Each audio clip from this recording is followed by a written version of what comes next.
Hello again from Fox News in Washington. With Afghanistan and Iran dominating foreign policy concerns, we turn to 4 key senators for their insights on how best the U.S. should move forward.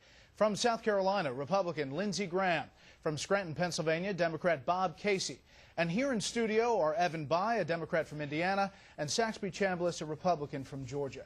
Senators, welcome to you all. Let's get right to Iran, where we have seen some significant developments overnight. Senators, the front page of the New York Times this morning has this story. Report says Iran has data to make a nuclear bomb. This is about a confidential analysis by the International Atomic Energy Agency, the IAEA. The Times writes, quote, most dramatically, the report says the agency assesses that Iran has sufficient information to be able to design and produce a workable implosion nuclear device based on highly enriched uranium. These excerpts also suggest that Iran has done much research and testing to perfect nuclear arms, like making high-voltage detonators, firing test explosives, and designing warheads.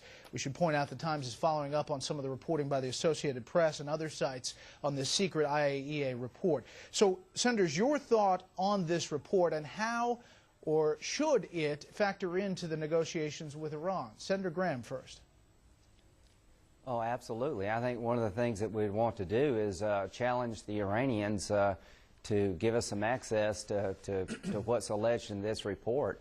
Clearly, they're not developing a nuclear program for peaceful purposes. This report is just yet more evidence in a long line of evidence that the Iranians are trying to develop a nuclear weapon, and half measures won't work. We need to get on with challenging the Iranians with some deadlines and ultimatums, quite frankly. Senator Casey? Senator Casey? No, we'll turn to Senator Bayh first. Your thought on this report and... Well, Brent, it shows that we need to bring a real sense of urgency to this issue. The clock is running, and the Iranians will have a nuclear capability before long if something doesn't happen to change their minds.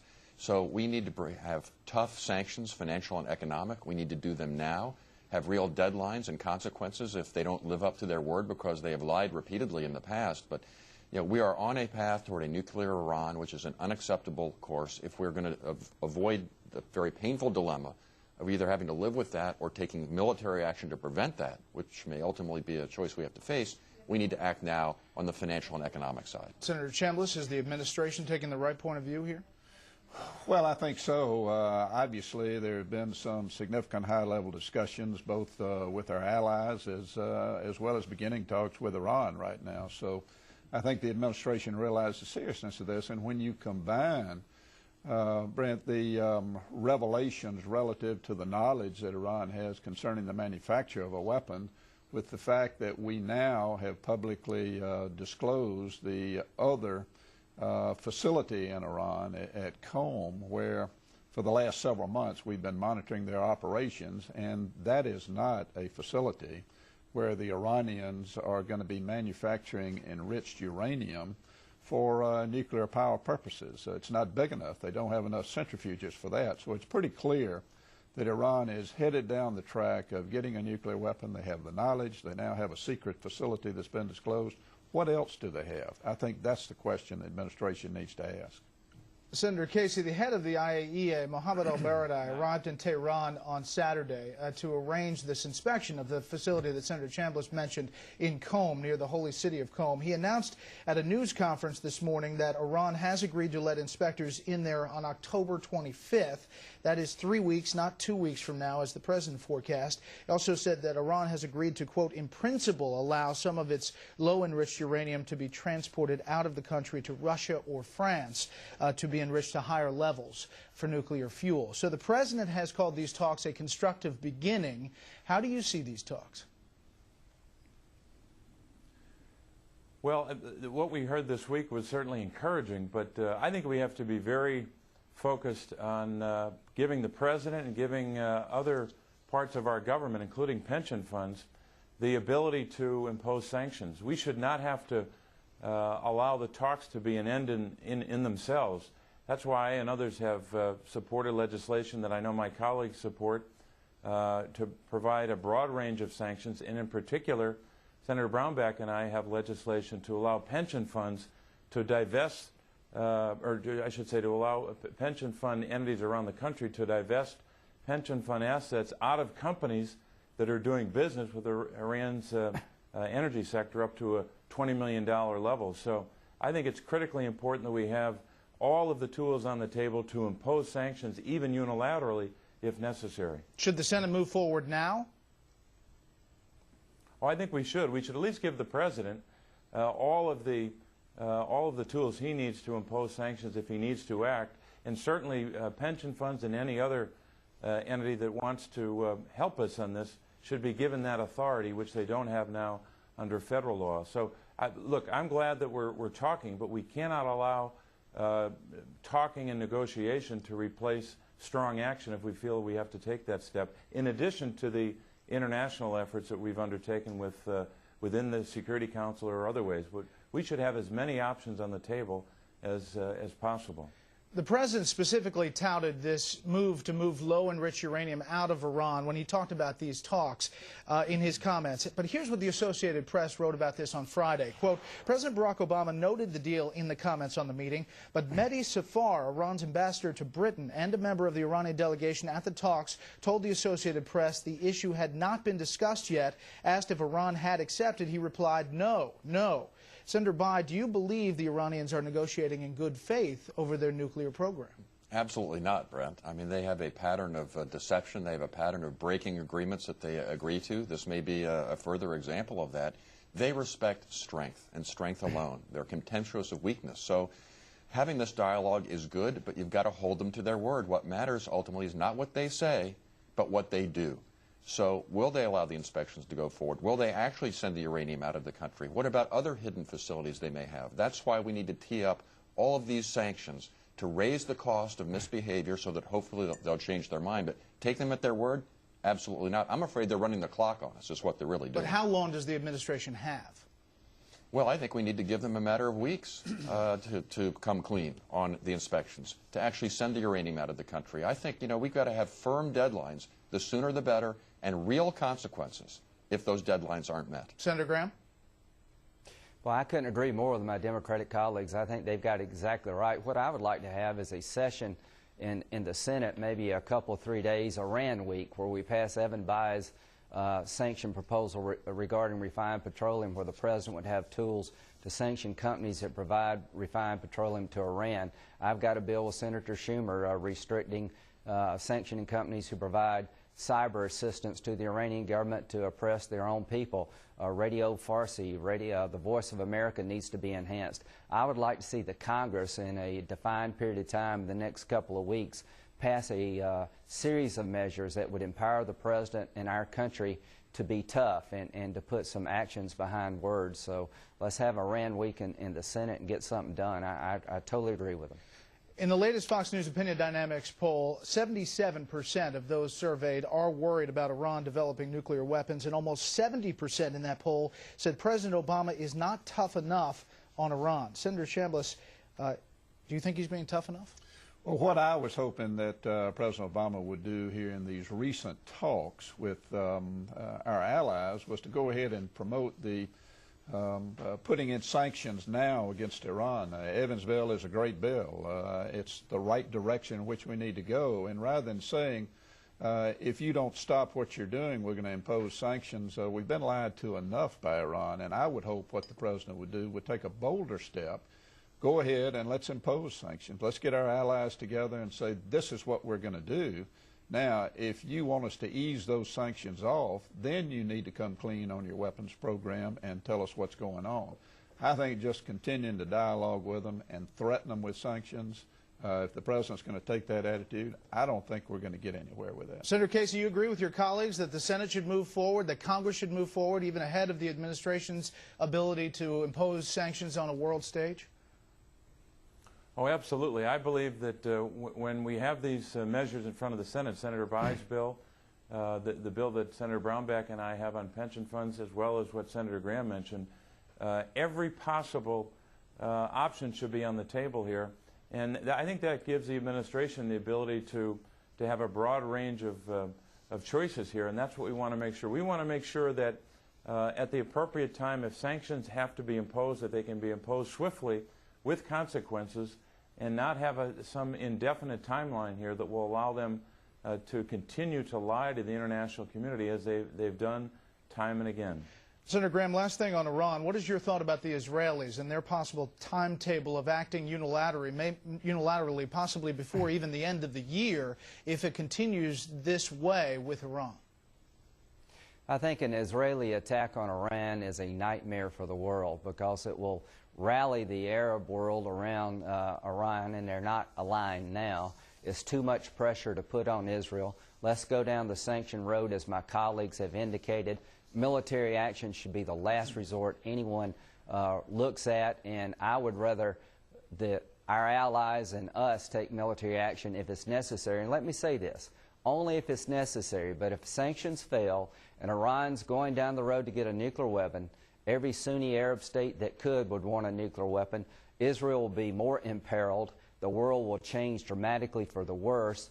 And if we use military action against Iran, we should not only go after their nuclear facilities, we should destroy their ability to make conventional war. They should have no planes that can fly and no ships that can float. If you go down that road, knock them out conventionally as well as their nuclear programs, but that would be your last resort. And I don't want Israel to have that burden. That's not the best way to do it. But the Israelis say, what's the timetable? What's the timeline? How long should we wait? Here's what act first. See what actions have, what effect they'll have on Iran. The Iranian people very much are against this regime. Let's empower the Iranian people and isolate the regime. Let's do what my colleagues have said on this show. Have a series of votes in the United States Senate and the House in the next 2 weeks to give our president tools to impose meaningful sanctions on Iran. And if they change their behavior, we can back off. But do all of this in the next few weeks. Do that before you even consider military action. But take military action before they get a weapon. So I don't know how much time we have left, but I know that all this talking is not working. They did the same deal with the Europeans in 2007. They said, you can have our low-enriched uranium, the Russians can have it. They backed out then. I don't believe a thing Iran says. I want them to act. Then I'll believe it. But the problem with military action also is that you're probably not going to be able to stop the production of uranium by just a simple airstrike. Lindsay's right. It's an all-or-nothing deal, and is it worth that at this point in time when we know they have the capability? We can slow them down, but a full-out military strike is what it would take. Senator Casey, your thoughts on a timetable? How long does Iran have? Well, it has to be a reasonable length of time to allow some of these discussions that have already taken place to develop. But there's no reason why you can't have on one track a parallel track of talks, but also a parallel track for sanctions are moving forward. I think Senator Graham made an important point that I should have made earlier, and that's that there is a huge difference here between the regime and the people. We saw a stirring in the hearts of the Iranian people this summer. That country has changed forever. Now, we may not see people on the streets demonstrating today, and I know that television cameras aren't documenting that necessarily, but behind closed doors, on the ground, in their homes, in their communities, there are a lot of Iranians who want change, a lot of Iranians who frankly identify with the United States. And we have to continually be aware of not just how we talk about the regime being different from the people, but also making sure that sanctions that we impose don't hit the people who are trying to free themselves from a regime, or at least have some degree of a change in policy in that country. So it's an important point to keep the two separate. Senators, let's turn now to Afghanistan. This morning we have sad news that 8 American soldiers were killed in eastern Afghanistan after what is being described as a complex Taliban attack on 2 American outposts. General Stanley McChrystal, the commander of U.S. and NATO forces in Afghanistan, calls the situation in that country serious. He says in his military judgment it is deteriorating. Now, privately, senior civilian and military officials say that McChrystal wants up to 40,000 more U.S. troops in the country. Senators, should the president fulfill that request? Senator Bayh. Brent, unfortunately, there are no easy answers in Afghanistan. The ideal situation would be a stronger central government with more troops and police capable of controlling its own territory. If we have a realistic chance of achieving that, and more troops are necessary to achieving that, I would support that decision. But there's a real question, given the lack of history in that country, of a strong central government. It's riddled by corruption and incompetence today about whether that ultimate goal is achievable or not. And that ultimately is what we have to answer, not whether we're devoted to solving this problem, but whether the Afghans can do their part. So I would support the request if that's what the President decides, but I think there's also a decent case to be made that perhaps the Afghans just can't do their part, in which case a different strategy would be in order. Senator Graham. Well, the one thing I can tell you for sure, without reinforcing our troops, you're going to hear more of what happened today. General McChrystal said without reinforcements, we cannot change the momentum that the Taliban has achieved, and the insurgency cannot be defeated in a year if something doesn't change. We had this very dilemma in Iraq. We didn't have enough troops. Everybody thought Maliki was a sectarian prime minister. The country wasn't governing itself. The security environment became terrible. The one thing I can tell you, if we don't add more troops, you're going to see more of what happened yesterday. The security situation is going to get worse, and any hope of better governance is lost, and the Taliban will reemerge. If you send troops in, we'll have a second chance at governance. You need to put Karzai's feet to the fire, or the next government's feet to the fire, to do a better job, but it's impossible to bring about better governance without security, and what we have in place now is not going to work. General McChrystal tells us that. He needs reinforcements. I hope the President will send them, and let us all work together for better governance, because the Taliban are going to win if we don't change course soon. Senator Casey, Wednesday the President met with his national security team in the Situation Room with all the major players about this decision. Here's what the Washington Post wrote about that meeting. Vice President Biden offered some of the more pointed challenges to McChrystal, who attended the session by video link from Kabul. Biden has argued against increasing the number of U.S. combat troops in Afghanistan. He favors preserving the current force levels, stepping up Predator drone strikes on al-Qaeda leaders, and increasing training for Afghan forces. Now, Thursday, at London's Institute for Strategic Studies, General McChrystal was asked directly whether he thought limiting a limited counterterrorism effort in Afghanistan would work. Here's what he said. The short, glib answer is no. You have to navigate from where you are, not from where you wish you were. A strategy that does not leave Afghanistan in a stable position is probably a short-sighted strategy. Senator Casey, what do you make of this very public rift between Vice President Biden and General McChrystal? Well, first of all, I think it's vastly over-dramatized. If you read the stories about General McChrystal's presentation, he talked about debate and deliberation. And despite what we're hearing in Washington to move in the next couple of days or the next 2 weeks, I think the President's doing the right thing. He's doing what General McChrystal recommended in terms of taking time to review this, and he's doing what the American people would expect him to do as President. There'll be debates within the administration. There'll be debates in Congress. That's a good thing. It shouldn't be indefinite in terms of a time frame, but the best thing we should do, we cannot make the same mistakes that our government made in Iraq.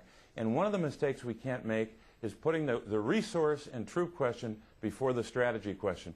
We have to continue to debate, not just pointing a finger at the administration. The Congress has a role to play here. In the Senate, we've got to debate what the strategy should be, and get that right before we talk about what the resources should be. And if it's as simple as saying whatever General McChrystal wants in any format, I think we're going to miss the boat. This is much more complicated than just reacting to a part of his recommendation. A lot of what General McChrystal has recommended involves the non-military aspects of this, and he understands how difficult it is to get a counterinsurgency strategy right, and a lot of that is non-military. I think we should thoroughly review his report and question him, but also we need to question the strategy overall and make sure we get it right. It might be Senator Casey, let me ask you. Congress reaches a point on that we recommend a more focused counterinsurgency strategy, or some will say just counterterrorism.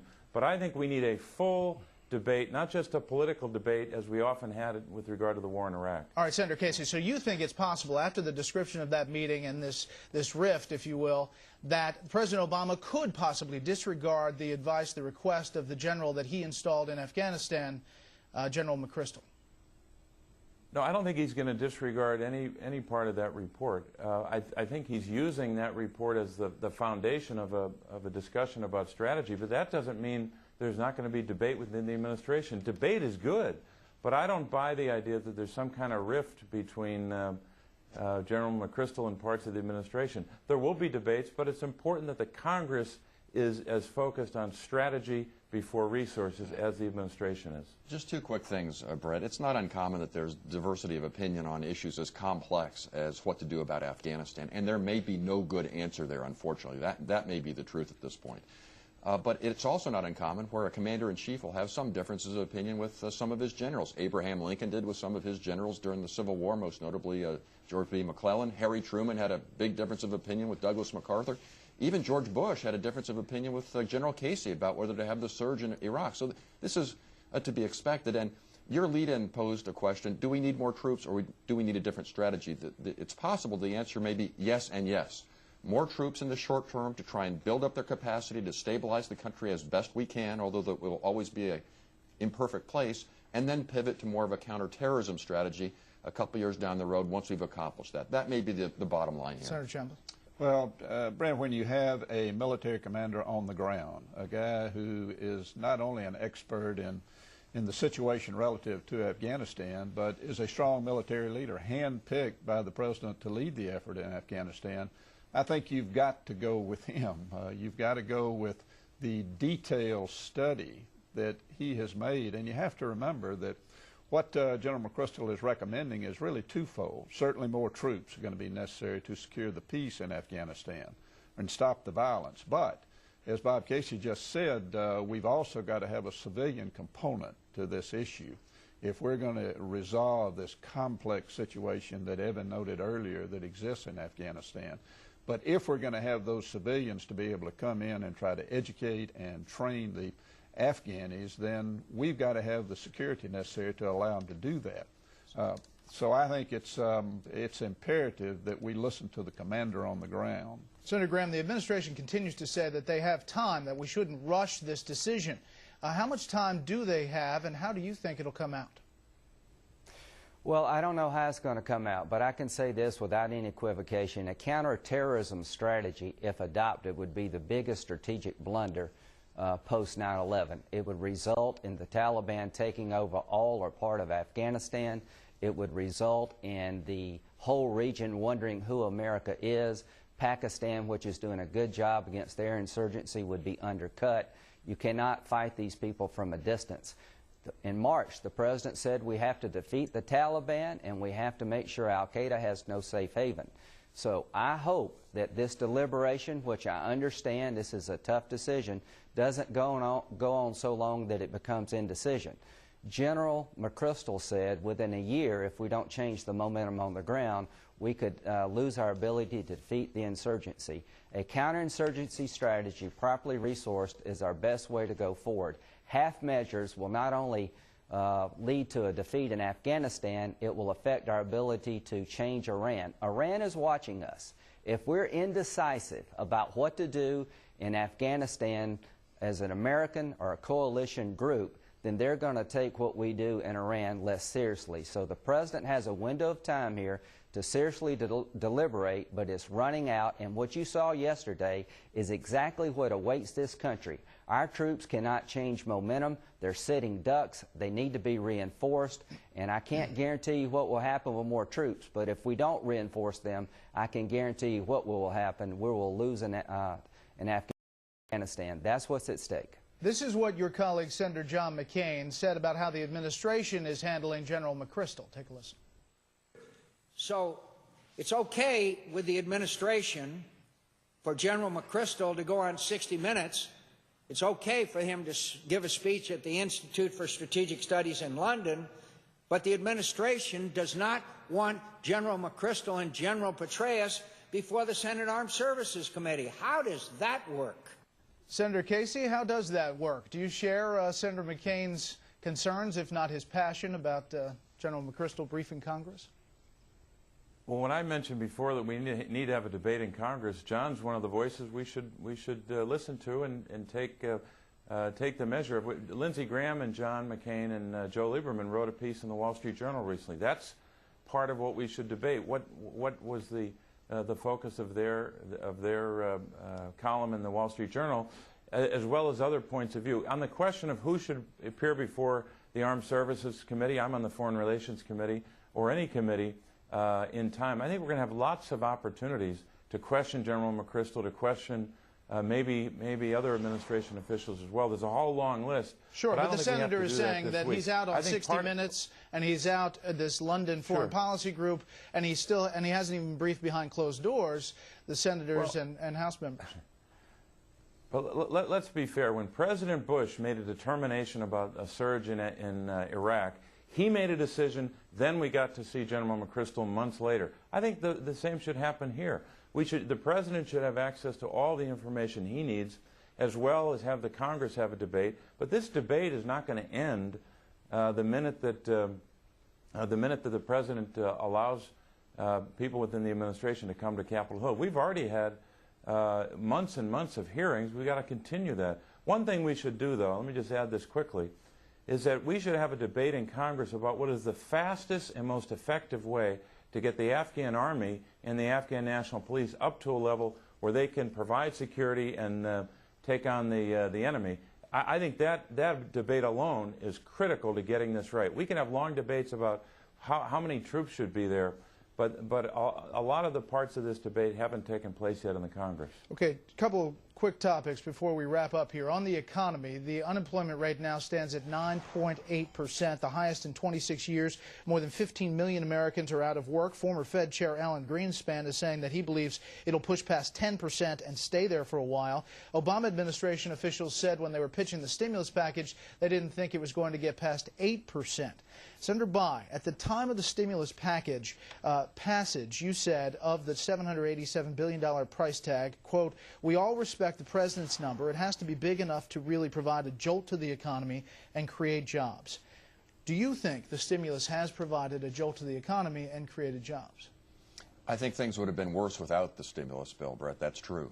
But having said that, of course, it's not satisfying to see that things continue to be a lot worse than any of us would like. You have to remember that I think a good percentage of the jobs bill hasn't even gone into effect yet. So, look, if I'd been drafting the package, I would have tried to have it go into effect sooner and have more of it directly related to jobs. But it is what it is at this point. It continues to go into the economic bloodstream and to keep things, which as unsatisfying as they are, from being a whole lot worse. So the answer, that's a long answer saying yes, but I wish it could have done more. Senator Graham, quickly, this week you talked about base politics. You mentioned Glenn Beck, who of course is on Fox News Channel, and you said he does not appear to you to be aligned with any party, but he's aligned with cynicism, and there's always a market for cynicism. Are you saying that Glenn Beck is bad for America? No, I'm not saying he's bad for America. You got the freedom to watch him if you choose. He did a pretty good job on Acorn. What I am saying, he doesn't represent the Republican Party. You can listen to him if you like. I choose not to because, quite frankly, I don't want to go down the road of thinking our best days are behind us. We need to act decisively. People are genuinely upset with how much money we're spending up here. But at the end of the day, when a person says he represents conservatism and that the country is better off with Barack Obama than John McCain, that sort of ends the debate for me as to how much more I'm going to listen. So he has a right to say what he wants to say. In my view, it's not the kind of political analysis that I buy into. Senators, thank you all for being with us this morning and sharing your views on obviously a wide range of topics. Thank you.